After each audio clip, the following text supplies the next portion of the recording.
Hey, I'm your host, Melissa, and I want to welcome you to Not Your Average Blonde podcast. I'm here to show you how to elevate your life to become the best version of yourself. I want to take you along your journey to be anything but average and step into your confidence era. Join me each week by subscribing and listening to Not Your Average Blonde podcast, and let's begin our journey to become anything but average.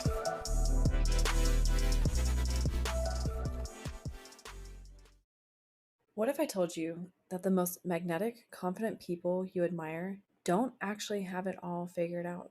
What if I told you their secret isn't perfection, it's self-trust? Welcome back to Not Your Average Blonde. I am your host, Melissa, and in today's episode, we're diving deep into another powerful mindset shift, which is rebuilding your confidence from the inside out by learning to trust yourself. We're talking about self-trust today. This is something a lot of people lack that I've noticed, and it's a very critical part of being confident and going forward into your future. A lot of people think that confidence is built on how you look or the perception that you give off to the rest of the world, but the reality is, real confidence isn't about how you look or how polished your life seems on the outside. What it is, it's about knowing who you are deep down, that you can count on you. If you've ever felt lost after betrayal or stuck after burnout or unsure of how to move forward, this episode is going to be for you today. We all have faced fear and anxiety over the unknown in our lives. Like every single person has encountered that at one point or another. It's completely impossible for us to predict everything that's going to happen next. However, when you trust yourself, you have that sense of peace that whatever is coming, you're going to have confidence with it. You'll have that peace feeling within your soul. And through that confidence and that peace, which comes from the confidence, it makes it easier to navigate and to make decisions as you navigate life. So what is self-trust? Self-trust, it's that internal anchor. It's the quiet knowing that no matter what life throws at you, you've got you. You know you have your own back. Self-trust, it's the confidence in your own judgment, decisions, and abilities. You have a belief that you can navigate life and its obstacles. You trust that you can make sound choices, and you operate in a way that aligns with your values and your goals. You trust your inner voice, and you listen to your intuition. When you trust yourself, you're more likely to make decisions that reflect what you want and are not swayed by external pressures. How cool is that? I know so many people, myself included, it's so easy to get caught up in the pressure that other people place on you. The pressure and the expectation that others place upon you can make it very difficult to just even progress and go forward with life, but it makes things so much more cloudy. When you are able to trust yourself, you're able to cut through that extra bullshit that people are placing on you, and you pursue the goals that are meaningful to you. I really struggled with this when I was a teenager and into my 20s. I did not trust myself, and I sought external validation to define my goals, my wants, and I allowed other institutions and society to define who I am. And that sucked. I did not like it because I didn't know who I was. And that's something in my 30s I've been working on breaking down, or deconstructing rather, those things that society and these external organizations have placed on me, to figure out like who Melissa is and to understand who I am. When, like I said, in my 20s, I didn't trust myself, and that impacted so many of the decisions that I made during that time. In college, the degree I studied was dictated by the wants and needs of the organization that gave me my scholarship. It was an exchange, and I was able to meet my goal of going to college without incurring debt, but there was a part of me that wishes I'd pursued a STEM degree. When I got married, I ignored my intuition, and I listened to the pressure and what was defined for me in the LDS, or the Mormon community. That was to marry young. I did get married young, but even at 21, I was considered old. How insane was that? Well, at the time, I felt like I was making an adult decision. I still did a lot to get external validations for my decisions, and I thought I was confident in the decisions that I had made. Don't get me wrong, I'm not passing off like the blame. Like, I take full ownership for the decisions I made in my 20s, but they were some very tough lessons learned. So even though I thought I was confident in the decisions I was making, deep down I knew that I was not. Deep down I knew that I was betraying the trust that I had in myself. Not trusting my gut and not trusting myself, it manifested into anxiety, sleepless nights, and depression. I knew what I was doing was not aligned with who I was.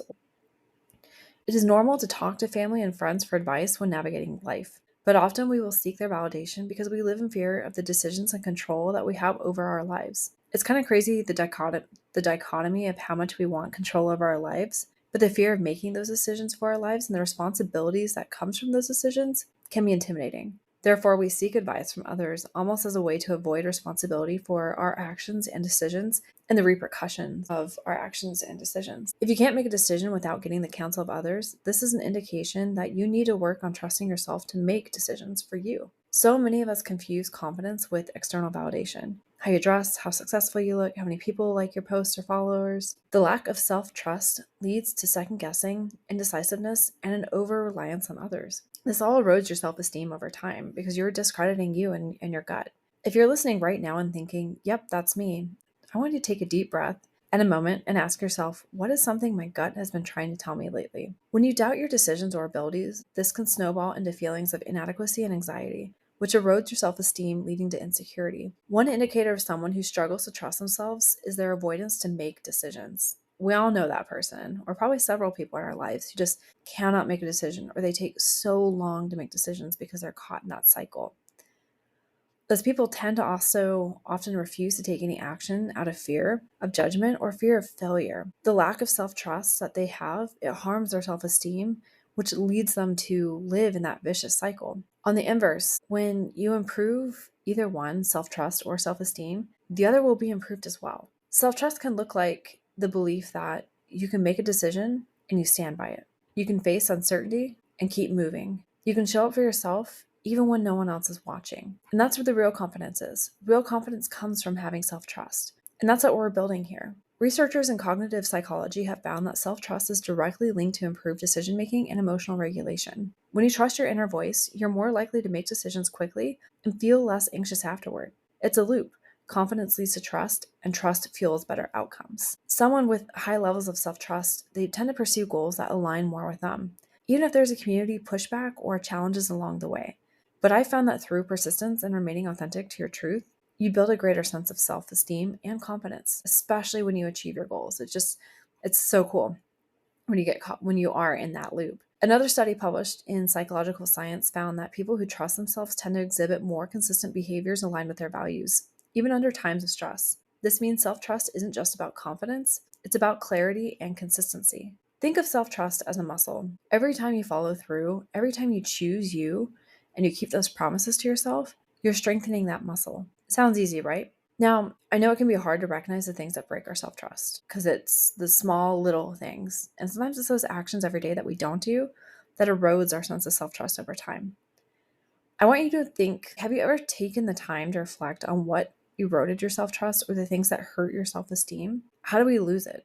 There are a lot of things that can cause us to lose our sense of self-trust. They can look like betrayal by others. Someone you trusted let you down. They didn't keep a promise. They crossed a boundary that you put into place. This can be a loved one can betray you through financial infidelity, physical cheating, a divorce, or a friend or family member that doesn't follow through on their promises. Another one is betrayal of yourself. Like I said, it's not keeping those promises to you, ignoring your gut, staying somewhere too long that you know you shouldn't be there or you don't need to be there, making yourself small to be liked, not keeping promises or goals that you have. Another indicator is burnout. Oh my God, this is one I struggle with a lot is burnout. Burnout could be, doing all the right things, but you still feel empty, especially when you neglect time for self-care and those things that recharge you, or staying in a career or in a place that you know is bad for you, that hurts your energy. And another item that can break your self-trust is societal conditioning. This one I see a lot among women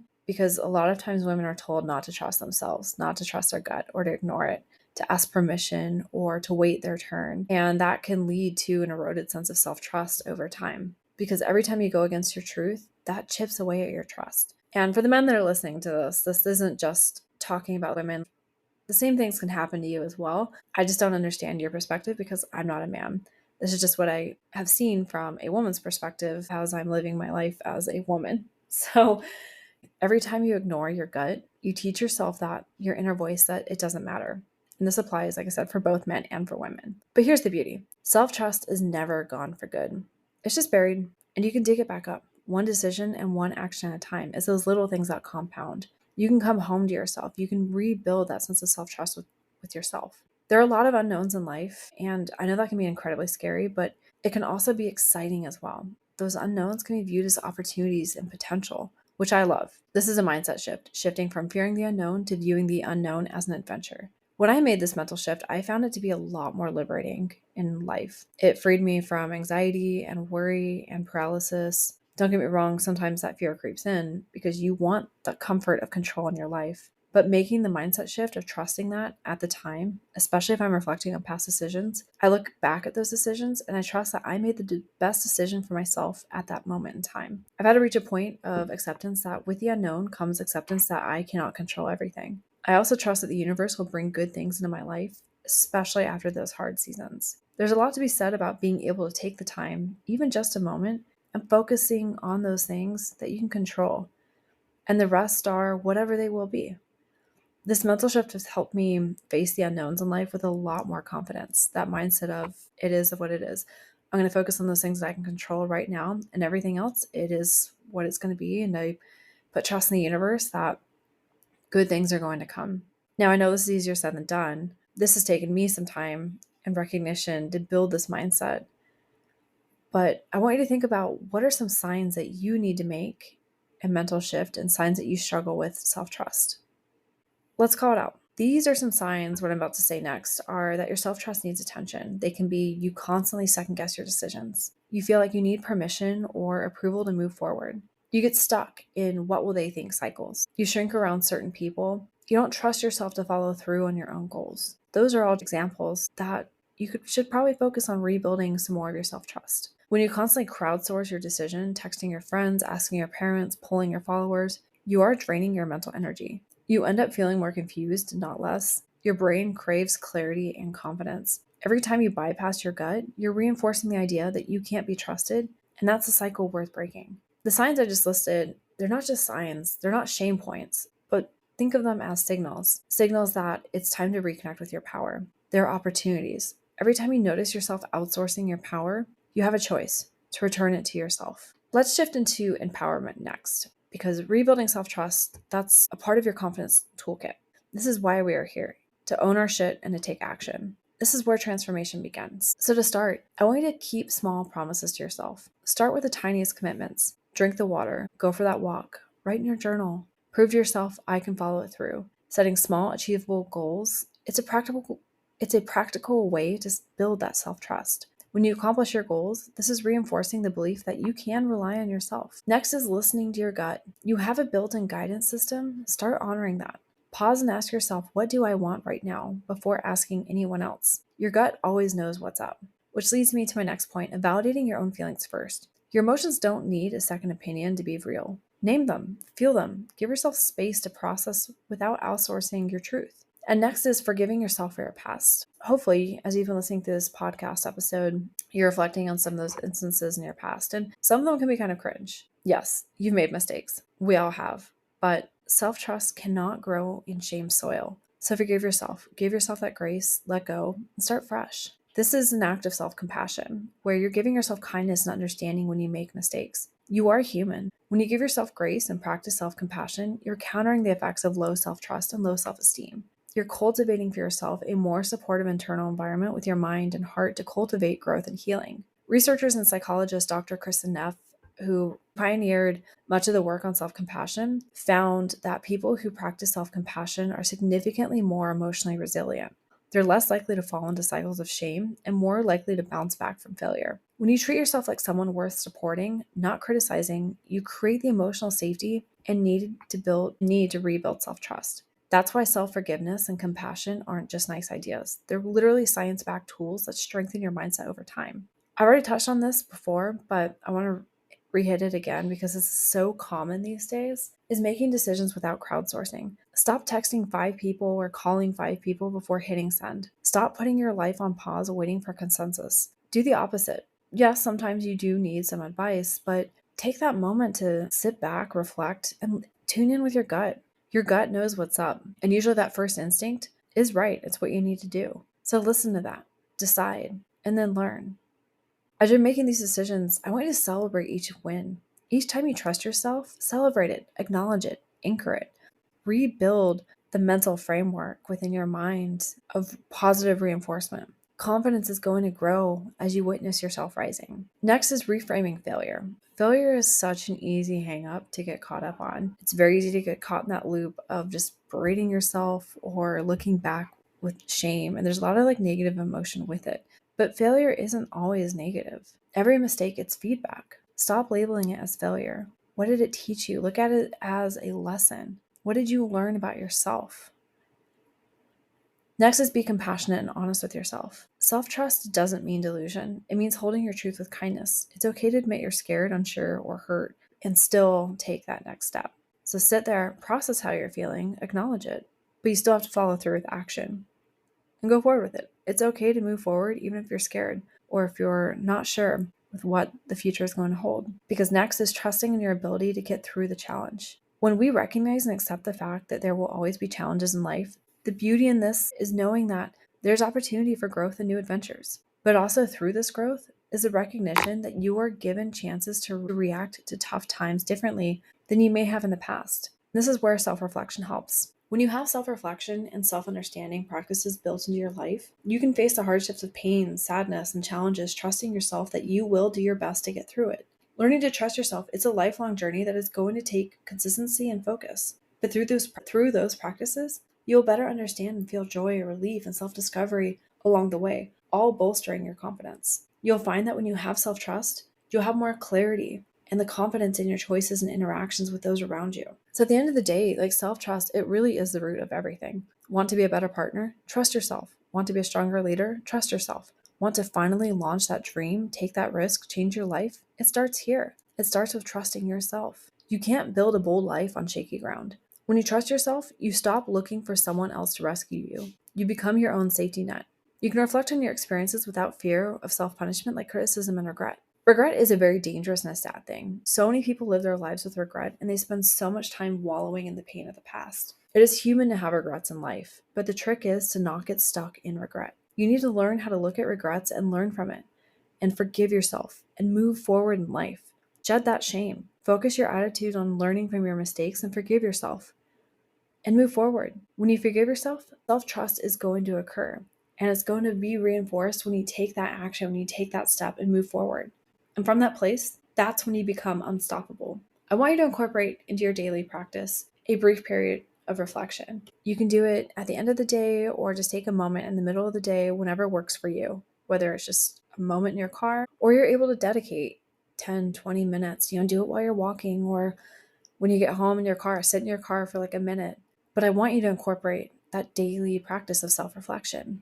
If you can't do it daily, take that time weekly. Go to a cafe with like a journal and take 30 minutes or an hour, however long you need, to give yourself like that space to be able to tune into your feelings, your thoughts, and your behaviors. This is going to allow you to understand yourself more.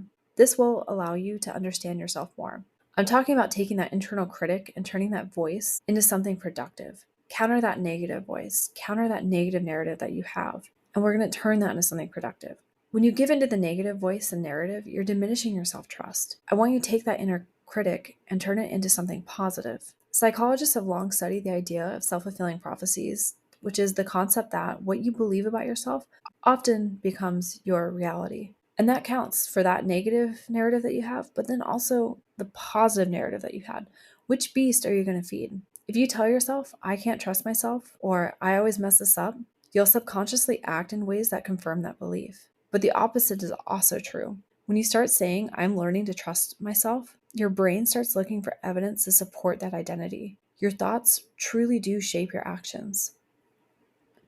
Another exercise you can do through self-reflection and journaling is I want you to take about 10 minutes. And I'm going to give you a list of questions for you to sit with. So the first one is, what challenges did I navigate today or this week? And what capabilities did I have when I faced those challenges? Where in my life do I still outsource my power? When was the last time I ignored my intuition? And what did I learn? What would change if I trusted myself fully in this season? What is one small promise I can make? What is one small promise I can keep to myself today? What does self-trust look like in action for me? For journaling, I like the 3-2-1 method. This is great for those who sometimes struggle with journaling like me. I will write down 3 wins, 2 doubts, and 1 insight. Insight meaning, what did I learn? What can I take away from the wins and doubts? Let your mind ponder on those. If you want some additional questions for self-reflection, I have another list that I'll go ahead and I'll put in the show notes for you. I'm giving you these prompts because they're not just exercises. What they are is they're invitations. They're a mirror of you. Let them reflect the version of you that's ready to emerge. Your confidence starts here. And here's the truth. Self-trust is not about being fearless. It's about knowing that even if you are scared, you will still show up. You will still choose yourself again and again. You're going to fall. You're going to wobble, but you'll always return to your center and stand up again. So thank you for joining me on this episode of Not Your Average Blonde. If this resonated with you, share it with a friend. DM me what part hit home the most. And remember, confidence isn't about something you perform. It's something that you become. So until next time, trust yourself. You're already so much more powerful than you think. Please subscribe, and share. I'm streaming on Spotify, Apple, and YouTube, and everywhere you can listen to podcasts. And please share it with your friends. This greatly helps me out. And give me your feedback as well, too.